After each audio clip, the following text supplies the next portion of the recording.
get guys on our hangouts and online that work for somebody that are aspiring business owners. They want to start their own business and they think they're rip-roared and ready to go. They've been a technician, some of them for as few as just a few years, and they're ready to start a business.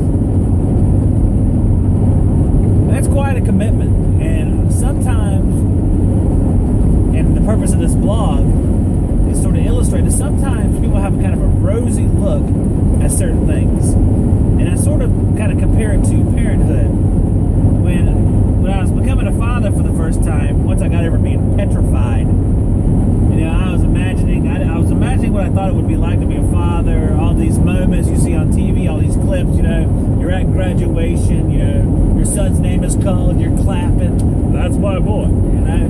He's winning awards, he's A honor roll, he's learning to drive, you're teaching him.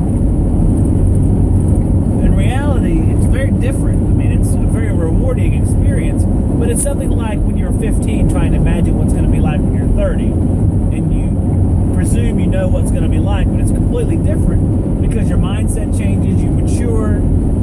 Things are always different than you assume they're going to be. Doesn't mean they're going to be bad, they're just going to be different. So running a business is that way. You go out and work for a company, you're writing up a service ticket, maybe you change a fan motor, and you write up a ticket for $400, and you're like, man, that could be my money. I could be making that money. $400, that would pay half my mortgage, or that would pay my car payment for the month. Just that one ticket. Well, there's a lot that goes into that one ticket, down to the very fact that you had to pay for the paper that ticket was written on. There's a lot of things that go into running a business, and let's just look at the cost stuff. You got to have insurance, you got to pay for permitting, you got to pay for licensing, you got to pay for privilege licensing. You go to certain towns to do jobs, you have to pay for a privilege license to do work in that town. You have to pay for your contractor's license. In some states, you have to pay for the training, continuing education for your contractor's license. You have to pay for insurance for your vehicles, for health insurance. You got to pay for general liability, workman's compensation insurance. If you have employees, you got to pay employment taxes. It's not as simple as just saying, I'm going to keep that money. And that's just the tip of the iceberg, what you got to pay. Taxes. God forbid you're successful, because the government will come rape you all the livelong day. And in case you caught the animosity there, I have been raped by the government. It's tough. It's tough because if you're a one-man show, it's a little bit different than being multiple truck show. And there's good and bad to each one. The multiple trucks guys, they have the headache of employees. Employees, you have a certain thing to worry about. You'd be all fired up like, I'm going to find me some great employees, some quality technicians. We're going to work together for 20 years. It's going to be great. Well, that probably never happens. I've seen employees work for my father's company. I've never hired an employee before. I work with Palace, and we both own our companies. We kind of join up and do jobs. But employees, they get there late. Employees fail the drug test. Employees get a DUI and can't drive their van any longer. Employees got to leave work early to go to their court appearance. Employees want to have more money, even though they haven't displayed any more skill. Employees have to be certified for some applications. Employees argue with each other. Employees argue which one is the best. Employees want to be the leader of the crew, and all voice their opinion on how they think things should be done. It's not always rosy. Now, a single-man company, that's a whole different story. Single-man company, self-control. You control everything. There's no employees to worry about. Oh, it's great. Except you realize you control everything, meaning you have to do it all. Sometimes for the books, to the service calls, to the figuring out taxes, to all sorts of crazy stuff. And you got to figure it all out. And it all rests on your shoulders There's no one to share responsibility for. There's no one to share the work with. It's all on you.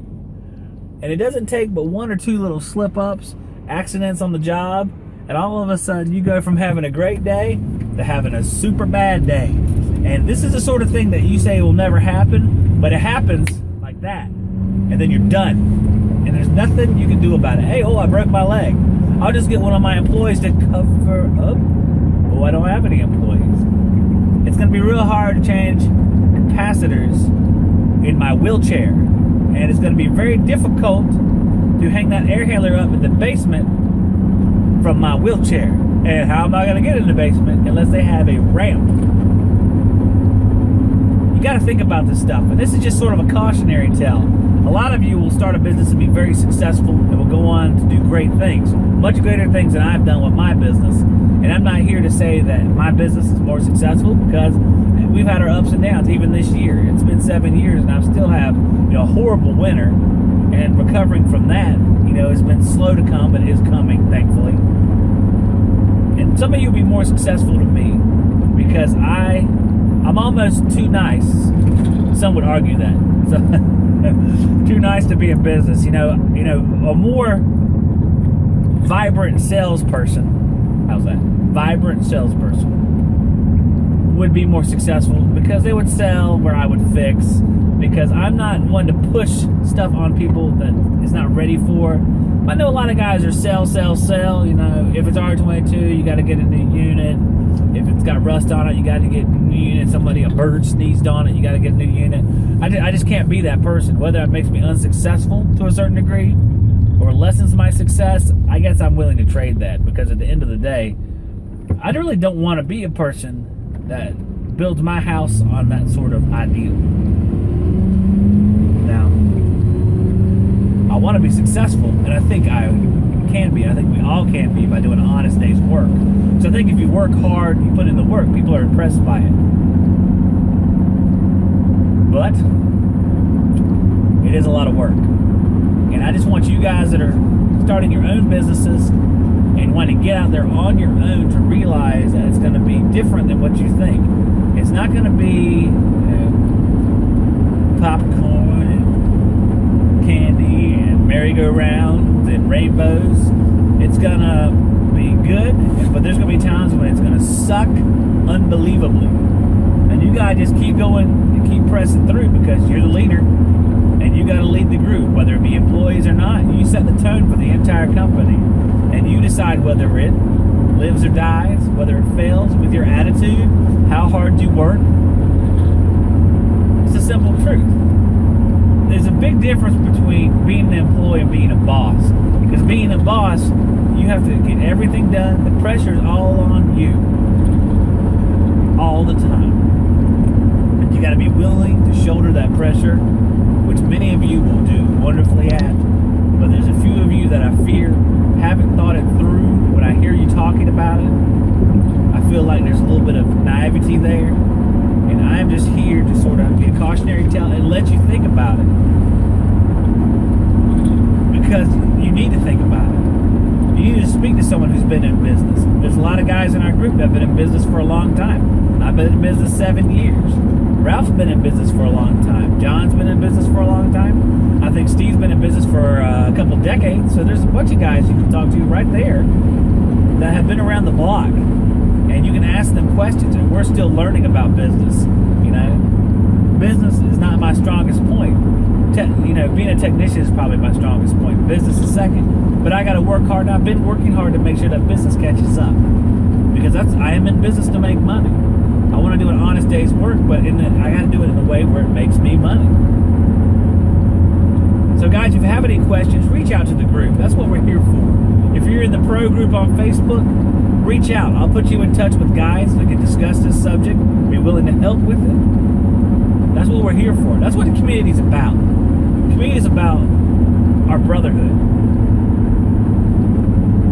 Our jobs and these businesses are not the central thing in our lives, but they are the vehicle that takes us to where we want to be with our families, whether it provides us money to help our family grow, to do things with our family. And for me, uplifting in the religious category is the number one thing, is to give glory where it our jobs are vehicles that give us the things we need to live our life. So we need to do them successfully. There's guys out there willing to help. I'll help you whatever I can. I'm no brilliant business mind, but I'll let you know all the things not to do that I've done so far. And there's guys out there that are more successful than me that we can get you in touch with and can talk to you about our business and the pitfalls and what you have to do to be successful.